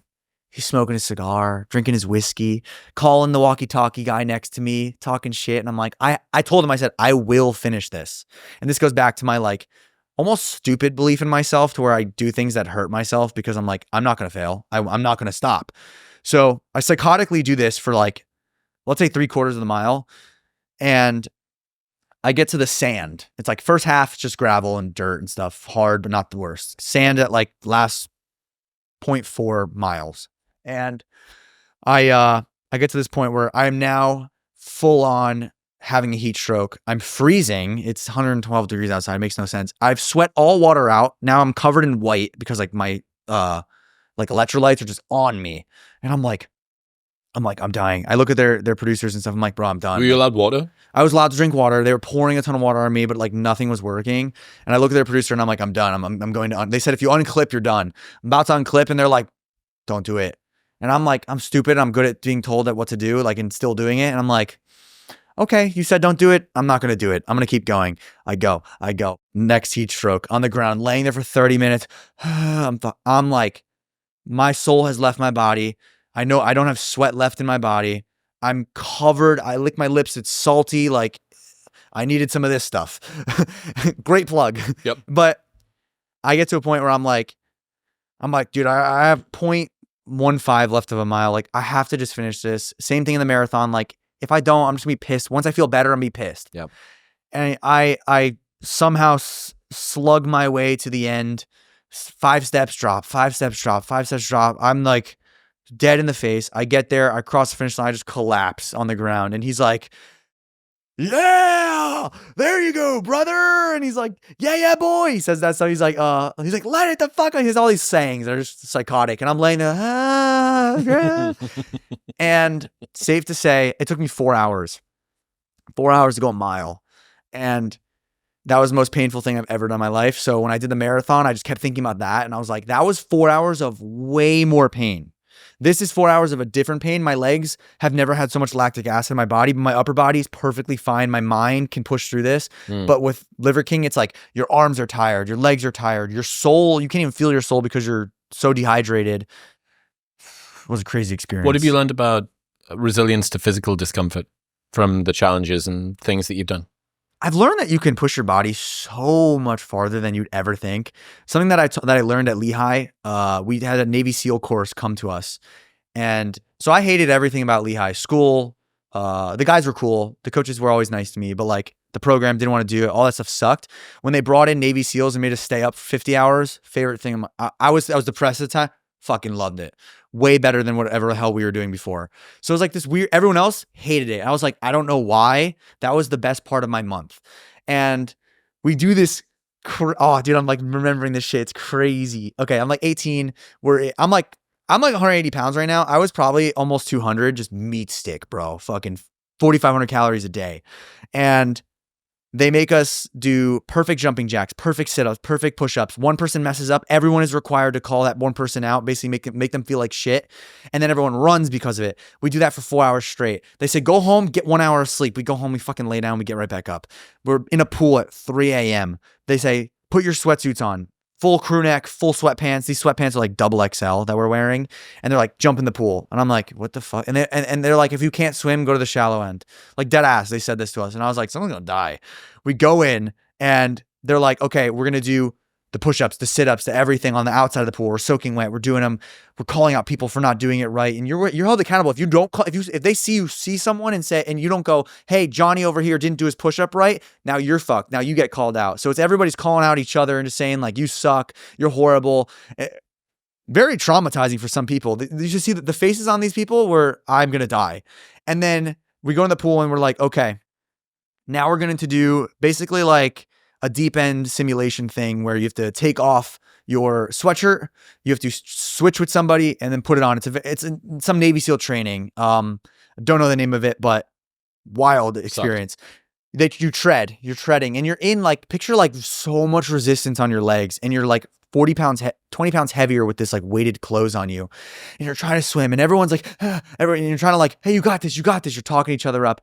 And they're like, all right, everyone take off your sweatshirt. And you have to go on a ready attack call. So like everyone's on the exact same page and you take it off and you're treading at one arm. You have to hold it up with one arm until everybody is ready. And it takes 2 minutes at least to get these things off. It's like stuck to you. Kids don't know what they're doing. Some kids literally are being held up by other people. I shouldn't say kids. We were like adults at this time. And we're treading. And then it's like ready attack, switch with somebody. You switch. Now ready attack, put it on. So think of like a wet rag like stuck together and you're like trying to like find the opening and you're treading still for like, we're at like minute 8 of treading. And then we put it on and we're like all just dying. Some kids are near drowning, like genuinely just 2 people holding their arms up and they're like, their head is barely above the water. And if they don't complete it, restart. We did like 4 rounds of this thing. And they look at the team captain and go, how quick can you do it? And they wanted to push the hell out of us. And the team captain says something like 2 minutes. Okay, do it again. They look at him again. You did it in 150. How quick can you do it? 130. They're like, all right, 130. You did it 125. How quick are you doing? All right, 120. We do it. We get all the way down to like 115, 120. And we've been treading water for like 40 freaking minutes. Cause in between, maybe you get like a quick put the shoulder on something, but you're back. Crazy experience. And that is pre-YouTube challenge. So like doing that, definitely showed me like, you're capable of so much. Those SEALs that day were like, listen, when you think you're done, not just like, oh, I'm tired, I'm done. When you think you're truly done, you have 40% left in the tank. And you need to tell yourself that every single time when you're on the field, when you think you're done, 40% left. Keep pushing. And I was like, damn, I'm going to live by that. And like, obviously I'm not a Navy SEAL by any means or anything, but like that stuck with me. And when I get in those moments, I think there's still 40, like that still sticks with me, 40% left. When I'm on a marathon and I'm at mile 24, still 40% left, sadly. Yeah. I wonder, again, how many people would benefit from really formative experiences like that? You know, it's such an opportunity for you to do it as a college athlete, but most people get out of that. You know, I hear about these alpha boot camp things that are happening. I know the owners. And there's a bunch of them. Bedros has been on the show, Julian, if you know him. And it's kind of easy to mock online because the storyline tells you too much. It's just way too easy of a headline where someone says, man pays $10,000 to have dude with beard and full sleeve shout at him while he doesn't sleep. You know, it's a funny headline. But when you actually look at what those kinds of formative experiences maybe teach you, and the fact that you got to learn that at 18, the reason that that people think it's a bit cringe, and it might be cringe, I'm not too sure. The reason that people think it's a bit cringe is, why are you at 45 needing this? And you go, well, what if you've never had it before? Exactly. What if you've never pushed yourself to that place before? Normal person, at what point in your life are you going beyond that 40% line that you think is your normal one? You know, even someone that runs a marathon, if they're preparing for 6 months or a full year for it, it should be a relatively sure thing, unless you've got some sort of weird pathology and your heart blows up halfway. It's difficult and impressive, but relatively, and then you go, okay, what about an Ironman? Well, okay, even with that, the point is that you're training to be able to do the thing. Yeah. It would be almost like I see what you're saying. you're Doing something that you're almost not prepared for to Yes. torture yourself so much that you will gain a much more valuable lesson than if you Correct. prepared for it. Yeah, of course. Which Yes. is crazy. Yes. And going through that, I'm very great. This is where the moments where I then look back at my dad setting me up in these situations where I'm like, thank you so much for, even though it was rocky at times, thank you so much for making me go do this. Because there's a reason I'm in the position I am. There's a reason I can handle so much. And there's a reason that I can push myself so much. And it all falls back to being in the rain, the hail, the snow, him throwing the ball a million times. And I'm like, why are we doing this? It all makes sense now. And the way Liver King is why it's why I respect him so much. And yes, he has had his scandals, but as a man, and you could argue this because he lied, whatever. As a man that I know, as he's like a friend of mine, I see his sons, and then I see the way he is with them and how it was similar to my father. And the way that he pushes them and the way that my dad pushed me. And I told them and I said, I know it might not make sense now what your dad is doing and how you got to do the barbarian. You got to, be strict with your diet or whatever. I'm like, it's going to give it 10 years. You're going to thank him. And I promise they will. I won't say I promise, but 99%, there might be 1% chance that they will. And that's like one of those things where doing hard things is so necessary. And I think even if you're 45, I mean, what age did Warren Buffett become a billionaire or a millionaire? Wasn't it like 40 or 50 years? It took a long time. Oh, let's make fun of his freaking self for why weren't you a millionaire younger, bro? Like, no, he's a billionaire now. Like, it doesn't matter what time you start, what age you start. I think the fact is that not everyone has the opportunity to go to a D1 lacrosse program on a scholarship and have a dad push them and care for them that much with that. He wants to put him in that scenario where you end up going do those things and learn those lessons at 18. It's unrealistic. Some people do have to learn lessons in adulthood that they should have learned in childhood. And, we all do. There's a million lessons to learn. And it is very strange in a world where we want people to be more resilient. There is an odd amount of sort of teasing and pity and mocking for people that take stuff seriously when they get into later life. And you go, okay, it's not far off the developmental equivalent of mocking a fat person going to the gym. Yep. You go, the exact thing that they need is the thing that they're trying to do. Yep. I partnered with Function Health because I wanted a better way to track what's happening inside of my body. They run over 100 lab tests each year, covering heart, hormones, nutrients, thyroid, and even detecting 50 types of cancer at stage 1. That's 5 times more testing than a regular physical, and all results are charted over your lifetime and explained in one simple dashboard. Lab testing like this would usually cost thousands, but with Function, it's only $500. You get a streamlined, evidence-based system that tracks your health trends over time and gives you real data to optimize your lifestyle. I rely on Function because it's evidence-based and run by a team of expert physicians so that you can trust that the data and insights you receive are scientifically sound and unbiased. Plus, Dr. Andrew Huberman is the scientific advisor and Dr. Mark Hyman is the chief medical officer. Function has a waitlist of over 300,000 people, but every Monday they open a few spots for Modern Wisdom listeners. So right now, if you go to the link in the description below or head to functionhealth.com/modernwisdom, you can bypass that waitlist today. That's functionhealth.com/modernwisdom. Speaking of fat person going to the gym, you competed recently. You called me a fat person before? I'm just kidding. It's okay. Leaner. I was less lean. True. You competed. Yes. What was that process like? What's it feel like to be that lean? Terrible. So I'll explain. Once again, this is sort of a scenario where I tend to do things in a much shorter period of time than you're supposed to. One, because it's like a new challenge that I think is different than everyone else's challenge that maybe I just am drawn to. But then secondly, I think it's more interesting for videos and real life and more realistic for me. I can't devote a year to training. I could, but like realistically, I got 3 other 90-day or 3 other 30-day videos I want to make this year. So I can't devote a year to training for a marathon. I only got 30 days. And then when that's done, I got the next 30-day challenge at waking up at 5 a.m. And you can't do multiple at once unless you want to be shit. So restate the question. Sorry. What does it feel like to be that lean? What does it feel like to be that lean? So, and the process of losing that much fat in such a short space of time. So you look at like a bodybuilding prep, it's 16 weeks. I did mine in, let's say, 8. I'm always pretty lean. I never really bulk past like 15% body fat. the first week or two is, like you're like, all right, it's tough. You're doing your cardio, whatever. Maybe you're tired.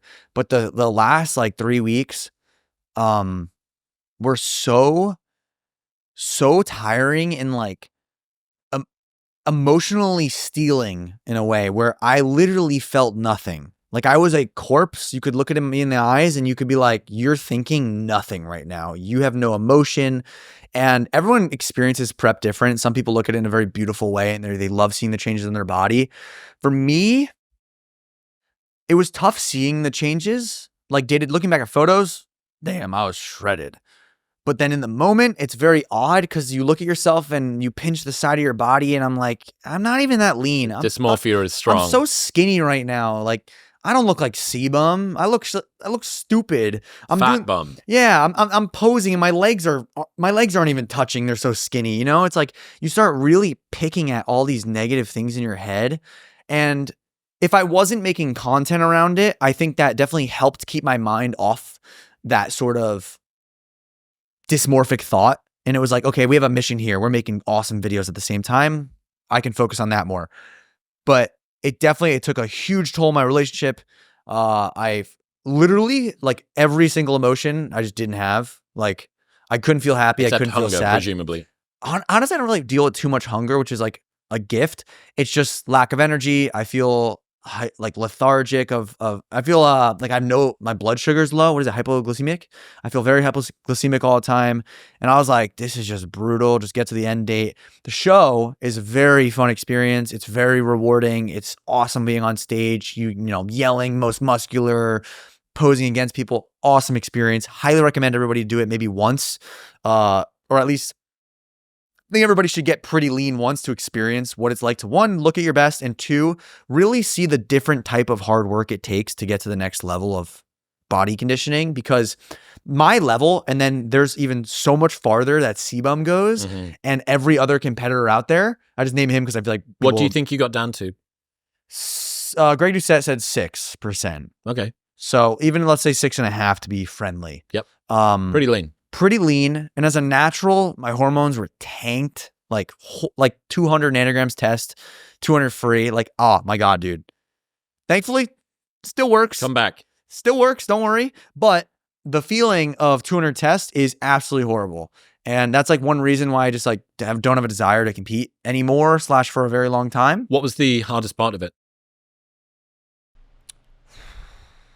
I feel like accepting.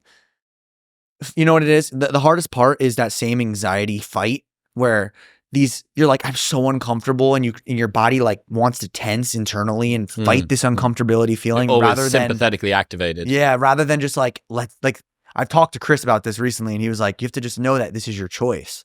You can stop if you want. And I feel like he has that like where he can turn that internal battle against it. And a lot of other successful bodybuilders have that ability. I haven't learned it yet. But it's the same as you were saying, I've got to get up at 6 a.m. I've got to get up at 6 a.m. As opposed to, it's happening. I'm just going to get up at 6. Happen, yeah, exactly. Yeah, it's so funny, man. I think it's cool to see you're like an elite normal. You know what I mean? You're kind of a representation for nobody looks and goes, sebum. Genetic freak, once in a generation bodybuilder with a fantastic background and the perfect nutrition and a little bit of hormonal help and all the rest of it. So when I ask him, he's on the show this week, when I speak to him about what prep feels like, what theory of mind have I got to know what it's like to be Chris Bumstead, the bodybuilder? Yeah. None. But I feel like you're just elite normal. You're just That's like a great way to put it. Yeah, dude. We got to take my team's behind there. We got to take notes, and that's gonna help. That's gonna help like ideas. The best of the normies. Because if you think about it, it's like that's I did an elite normal thing, the marathon. Elite normal thing. Wake up at 5 a.m. for 30 days. It's not really that much elite. That's more normal. Yep. Cold plunge every day. That's just called having a kid. Yeah. or we had a puppy, and the same thing. Yep. But did it twice. Yeah, I think another experience that really stands out to me. This is kind of tangent, but an experience that I want to talk about that truly changed my life was with Wim Hof. And that was, oh my God, that was such like a magical experience doing that in person. Because we know what the Wim Hof method does. I'm sure, have you ever done the breathing? Yeah, of course. So we know how good that breath work feels. The ice bath, you get endorphins. But imagine doing it with a dude that's like The guy. the creator of it almost. You know what I mean? And he's the kindest person. Really, I felt so like safe with him. And I come in, first thing we do, he's like, Was this Finland? Netherlands. They're all the same. I'm like, where have I been? That whole area. I shouldn't say that. There's loads of people Europe. that listen in Finland. But did he do that thing where you have to penguin dive off the? He did it. I didn't. I was like, that's a little extreme. That water is got to be like 31.9 degrees Fahrenheit. But yeah, first thing he does, dive in the cold water. I'm like, oh my God. And I'm like, I'm a little familiar. I've been taking cold showers to prepare for this video. And I'm like, all right, we're in it. Let's go. And then we do some abs. We do some breath work. And when I want to talk about the breath work, because that was the most like spiritual awakening moment I've ever had in my life. He does 4 rounds of breath work, 1 minute, 1.5, 2, 2.5, 3. And you hold your breath for those lengths of period, the time period that I just mentioned. And we get to the second to last round and I'm at 2.5. I'm feeling so safe with him. And I'm like, I'm just gonna like not fight it. And you could have that anxiety about this, but I'm here. Let's make it happen. Hold my breath. 2.5 minutes go by. That man, on the dot, my sister was there timing the 2.5 on the dot. He goes, and time. And my sister's like, she didn't even say anything. It was 229.9. Yeah. And it was like, this dude, another level. And then we do the 3 minute and I hold my breath for 3 minutes straight. It feels like 30 seconds. It flies by. I open my eyes and I have just this insane euphoric feeling. I don't know if I was dying and maybe that's what you're supposed to feel when you die. I had this insane euphoric feeling. I open my eyes. I see my sister. I have my cameraman. I have Wim. And like this feeling of just purity of love and just like gratitude and nothing else mattered. It was almost like I was like born into this exact moment and I knew nothing about the universe and it was just how you're supposed to feel. It was crazy. And that was a very life-changing moment. I've done the breathing a few times since then. I probably need to get back into it. But that and the ice bath, like, the man's onto something. And I don't know what happened inside my brain, but that was the most content and like happy feeling, like a different type of happy. It was just, I had to share that. It was a crazy experience. It really does clear your mind in a crazy way. If you do some forced breath work, Wim Hof breathing, whatever you want to call it. The last time, have you ever done it and passed out? No, I've seen people. Okay, so Scary. I've pushed it a little bit hard in a couple of breathwork classes in Austin, and you sort of come back around and you've got whoever the facilitator is with that hand on your chest, sort of chilling you out, and they do something with your neck. Maybe it's to do with your nerve here or the blood flow here. I'm not really too sure, but I always see the same fucking cat every time I do it. This fucking cat pops up. It's just this face looking at me. What? I don't know what it is. That's the DMT being released in your brain, maybe bro. it is. Are you ever going to pivot into psychedelic bro era? I did ayahuasca every day. I haven't. Oh, no. I did ayahuasca. That's Connor Murphy right there. Yeah, well, exactly. I'm drinking semen. So, I haven't tried that yet. Yeah. So, psychedelics, I have friends that have done it. I have people that are close in my life that have done it, and no judgment whatsoever. Cool, do whatever you want. For me, I feel that I almost have a little bit of an enlightened mindset as is, that I feel like I've awakened from reaching a point of peace when I left Lehigh in 2018 when I was 18 years old and I quit. I had this like super spiritual awakening moment where I could not describe it, but I could like sense your energy in like the most pure way. I'm like, you are full. Like, I don't know what language I needed to speak it, but I'm like, you're full, you're half, you're like, I thought I was fucking crazy, dude. I probably was. And I feel like that sort of opened my mind and like, well, maybe the mind is capable of just naturally experiencing all these crazy phenomenon things. And I feel like I also have this undoubtedly belief in myself that maybe a psychedelic would open up for somebody else, and like gratitude, like they'd open up. And I feel like I have a good base of that and I don't want to fuck with it. So that's like my mindset of same with the SSRIs in some ways. Exactly. It's like my mind, I'm happy. I love my life. Like beautiful fiance, family's healthy, got a dog, got a house. Like my life is awesome. I truly am grateful. My fans are amazing. They support me, all that stuff. So it's like one of those things where it's like, if I do this, there's a chance that it goes there. There's always, you hear the horror stories of it going south, and I'm like, why would I mess this up? Everything's good. Riding so high. If I find a need where I need an awakening, I don't know, maybe. But like, I also like, I've literally never done anything stronger than smoking pot when I was like a teenager, like once, and I've never done any brain type of. I've never touched Adderall, never done cocaine, nothing at all. I probably will die never doing it, which I'm fine with, but I'm very like protective of where my mind is and the trajectory of how my mind develops naturally and stuff, where I'm like, I don't need something to alter I don't need more. I'm on that ride on my own. I don't need that kick. Maybe I'd be a billionaire if I took some crazy shit, you know? Maybe you'll turn into Conor Murphy and have it's one of those things you don't want to risk, you know? Total breakdown. Yeah. Just going back to the getting lean thing, there was this news article I saw recently.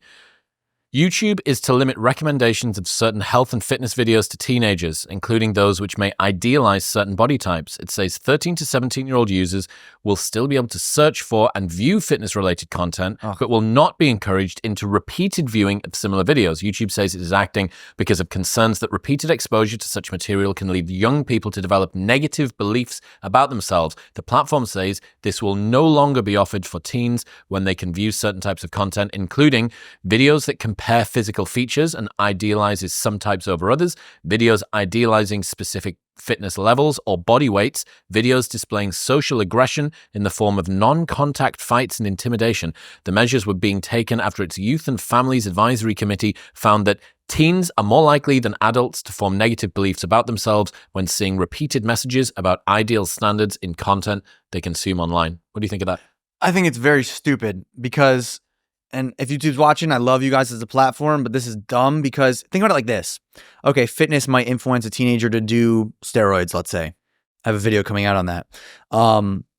But the music videos that are dudes swinging guns or, I don't know, idolizing weird things that like, there's always conspiracy behind like crazy, music videos and stuff. And I don't care what it looks like, but that can just as well influence a teenager to go try smoking pot or go hang out with the wrong crowd or something. Like you could be influenced by literally anything. And also, I think this is why I don't think it's going to happen, because the amount of money that fitness CPMs in fitness are they're not the best, but they are probably one of the top. They're not 10. tech or finance. They're not tech or finance, but they're right there, dude. Yep. Like right below it on the next tier. There's so many supplement CPGs. Exactly. So YouTube is shooting themselves in the foot because there's so much content that's just good, healthy. I wonder how much is derived from 13 to 17-year-olds age brackets.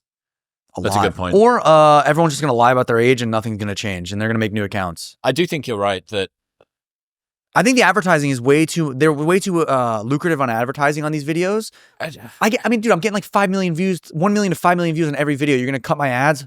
Good for you. You're going to make no money. I'm going to go freaking start a Patreon. Yeah. Yeah. Like the negative beliefs thing seems odd given that we just went through a body positivity movement that was glorifying people being big. So it's okay. So not only are we glorifying fat people, we're also now limiting your ability to see people who might actually be fit.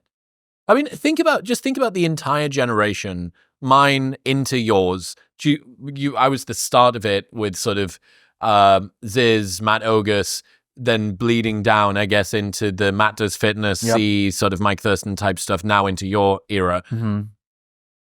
All of us were brought into this because of YouTube. The weird thing is that, one, I've asked my YouTube rep, like, I'm like, please tell me this is false. And he's like, oh, so you brought this up? I straight up sent it to YouTube, one of the employees, and I was like, there's no way this is true, right? Like, I'm like, and if it becomes true, you need to tell me ASAP. He didn't think it's like real. First thing he said was cap. And then I was like, okay, what color hat? I'm kidding. That's a stupid joke. And so he says like, he thinks that. And then I sent him that article that you just read. And I'm like, are you sure? And he's like, I don't know. He's like, it just sounds like it wouldn't be like plausible. Mm-hmm. But hypothetically, let's say it does. this is what's going to happen in the fitness industry. There's going to be a huge divide of people that, I don't want to say that they're not intelligent enough, but they're not, let's say, social networking aware enough to adapt. To be able to bypass it. They're going to be like, oh, fuck this. I'm going to keep doing what I want. And it's just going to hurt themselves. It's a really dumb mindset. How many people that are 13 to 17 are watching your videos? Dude, as I get bigger, it's getting more and more. Interesting. There's like kids, I'll be at the grocery store and they're like, I see you on TikTok and stuff. And I'm like, all right, I'm watching. I'm like, what videos you watching, bro? You're skinny. But it's like one of those things where, one, I find it hard to believe that'll happen. And if it does, I have the I have the believability in myself that it's like, I'm good. I'll pivot, bro. Yeah. Well, Come at me. Dude, I don't know how big your 13 to 17-year-old fan base is. But I don't know. It's an interesting challenge because I would have been very disempowered, I think. You know, watching YouTube and seeing fitness advice from the internet. It's such woolly language. But like, what are you going to do like Jeff Nippard? Like, is Jeff Nippard going to be censored? Because it's evidence-based lifting, saying that... It's like, okay, then in every video, I'm going to call a doctor and say, this is evidence, right? Yes, thank you, there, check, send it in for review. Again, like, there's going to be, if there's a rule, there's a way around it. That's how I see it. You've done a million videos with Ronnie Coleman. Yes. I get sad when I see him. Okay. I mean, I know he's still got the... sort of buddy thing, but he's also largely a man that's crippled. Yeah, you know, is it tough being around him? It was something definitely like to get used to at first because I've shot 5 videos with him total, so I'm with him, you know, and I was with Young LA before Gymshark, and I would be at events with him. Always love seeing him. There's been a few times where it's been like genuinely like I felt very bad, and the few times where it's like I completely forget, and I think almost he's forgetting. He's just like he's just Ronnie, you know. He's very authentic, which is awesome. I have a blast with him every time I see him. The one time where I was like, damn, bro, this is like kind of brutal, like to see, because I mean, he's a legend. He was obviously not crippled at one point and fully thriving. And it was when we were at his gym in Texas, in Dallas, Metroflex Arlington. And the equipment is so damn congested there. And he trains there all the time. So clearly he like does not mind. But his inability to maneuver from just like one area to the next, and everybody's like pausing and waiting. It's not exactly disabled access. Yeah. Approved. Oh, not at all. It was like horrible setup for him. But like obviously it's his home base where he likes to be. So he feels good. But I was like, do you want to help him? Do you want to like, hey, you need help getting it? Is it patronizing? Exactly. I don't want to feel.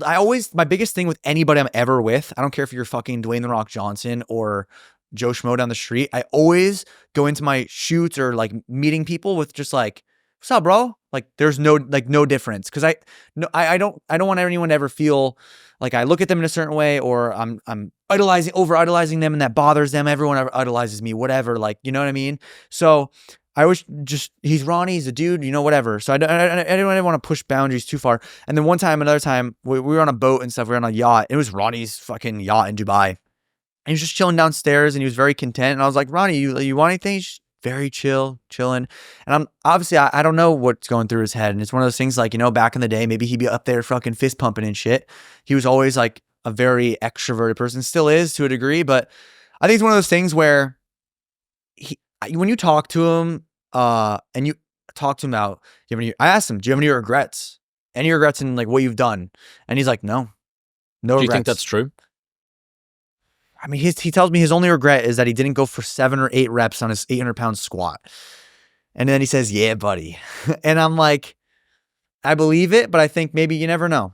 You know, I think you should have How much pain is he in day to day? Do you know? I've heard many things. I don't know. Yeah, because I'd heard that he said my pain is always at an 8 out of 10, and I take the maximum dose of whatever that painkiller is. That's super strong. He's doing a lot of stem cells. Okay, and he says with every treatment it gets better and better and better. That's good. So, you know, yeah, it is uncomfortable to see, dude. And it's so odd as well because you've got Jay Cutler, who is, as far as I can tell, just perfectly functional. Yep. We were with Phil Heath. I talked to him about it. Yeah. We were with Phil Heath today. Phil Heath's healthy. Again, playing basketball, dicking around.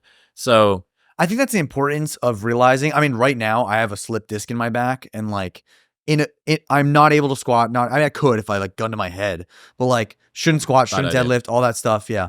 But it's those type of things where, when people say like, careful squatting, careful deadlifting, you're going to mess up your knees, you're going to mess up your back. And you're like, no, I'm fine. I'm invincible, until you wake up and you're like, shit. That hurt. I broke something. You got to be careful. Backs and knees, man. Backs and knees are two things that you just got to be super, super sensitive with. Yep. The end of my hardcore fitness career was 2 bulging discs in my back. Really? And then I just thought, right, okay, it was uncomfortable for maybe 3 or 4 years for me to realize, okay, you can't do what you used to do responsibly. You can do it, but you're just rolling the dice. What did you do to fix it? Just stop doing things like that?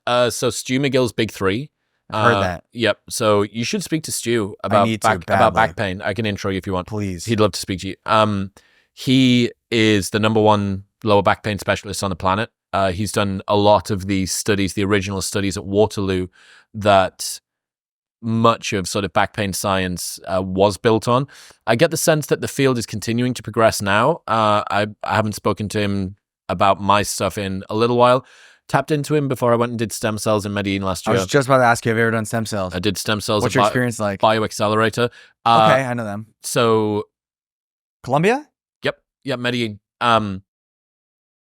Psychologically neutral, quite an enjoyable experience. The service is very good. Physically, very rough. Really? So for me, because I got sate injections, so I had intra-articular into the shoulder capsule and my rotator cuff. There's no anesthetic. Into the quad tendon above and below the patella, and then into my Achilles that I ruptured, straight into the tendon. So the ones that I got every lumbar facet joint down my back. I got 1 intradiscal injection into one of the bulging discs. One of them was so bad that they weren't even prepared to do it. The other one they did, but you're under general anesthetic for that. So you just go to sleep, you wake up and you're like, oh, sweet, that's all been done. But the ones in my knee and the one in my shoulder was maybe an 8 out of 10 pain. The one in my knee, I'm bouncing off the bed screaming. The nurse left. This nurse who's conditioned at seeing this stuff, because it's a tiny little tendon like that this guy's trying to fit viscous fluid into. Yeah. And you think, at least that's the pain over and done with. And then the inflammation response comes. Yeah. And I had to walk like the Tin Man out of fucking whatever that movie is. And I can't bend my knees. For days. I was there. Do you know Aljamain Sterling? He was the bantamweight or flyweight, whatever, the super lightweight thing in the UFC. He was the champion, and he got his wrists done when he was there. He got his neck and his wrists done. So he was my lab partner, my clinic partner for the week. Yep. His wrists hurt so much he couldn't pick up a phone. So the weight of a phone was so much that it caused his wrists to be in a ton of pain. God, so basically, pretty uncomfortable, but it's a unique category of pain because you know that it's in service of making you better. So almost all pain, you put your hand over a flame and you know that you're going to need a skin graft. You break your leg and you wonder whether or not you're going to ever be able to walk the same again. But this pain, as long as you have faith in the doctors, which I did, you go, this is kind of like the suffering that you go through before something great happens on the other side of it. So again, one of the themes today has been the story that you tell yourself largely determines your experience of the thing that you're going through. So the story I'm telling myself is I'm screaming, bouncing off this bed, but there was no fear. It wasn't wrapped in terror or worry or anxiety. It's just straight pain. Yep. I'm all right. I'll shout and scream and call the doctor a couple of names. So that was interesting for me. Stu McGill's Big 3 I did for a long time. I mean, I've done thousands of hours of that one routine that he came up with. I've done it around the world. I've done it on a paddleboard. I've done it in hotel rooms. I've done it in my home. Show me. Done it everywhere. I can show you. So that's helped. And then his main thing is he advises people to keep a neutral spine. So he calls it spinal hygiene. So the book is Back Mechanic by Stu. It's a little bit expensive. It's about $60, but it's really good. And in it, what he's advising is don't bend at the waist when you need to tie your shoes. If you're brushing your teeth at the basin, most people just hinge from the hips, but you can actually support by having one hand to brush your teeth, and the other can actually be relieving a little bit of the weight by putting your hand on your thigh or putting your hand on the basin.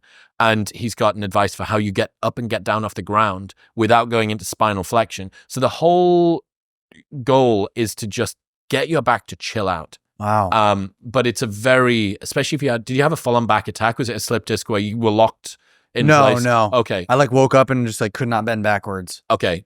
So if you, even going through that, his suggested protocol is just so slow and kind of frustrating. But now I have no pain. I can sit and stand for as long as I want. I don't deadlift, but step-ups, lunges, reverse lunges, walking lunges, leg press, all of that is fine. And I'm sure I probably could squat if I wanted. I just think, I think I can achieve the same gains without doing that. So yeah, I pivot. One of the other things I was interested in asking you, you've worked out with a variety of non-typically fit people, like inmates and gang members and stuff like that. Yeah. Who are some of the sort of secret fittest guys that you've been around that you wouldn't have thought of? Construction workers. Right. Dude. I mean, I found the strongest ones that exist, basically. Where do you find strong construction workers? You hire a really good producer. Right. And on Instagram. They do construction, and they were freaks of nature. Definitely on some sauce. Definitely not natty. Okay. I'd say another one would be the ex-convicts. I mean, that's like stereotypical. They work out a ton. They're more just jacked. Big hands on the construction workers, I imagine. Monstrous hands. Who has really good strength is like arm wrestlers. At least their arms. Like the sheer strength of Devin Laird's hands. I tried to, and even David Lade went against him like two hands. You go, dude, you're never getting anywhere. Arm wrestlers are built differently. Like their tendons have just like calcified, probably from all the scar tissue. I did one arm wrestling competition. I was walking like a T-Rex for like a week because I could not move my arms. And for them to do hours and hours and hours, I can't imagine what their tendons look like. Dude, that's so cool. Jesse James West, ladies and gentlemen. Dude, I appreciate the heck out of you. Where should people go? Don't want to keep up to date with guys. Check out the YouTube channel, Jesse James West, and stay relentless. Heck yeah. Thanks, man. Thank you, bro. Thank you for having me. Seriously. We did it. All right. You guys got my check? Thank you very much for tuning in. If you enjoyed that episode, you will love my full-length conversation with the one and only Dr. Mike Israetel. Just here.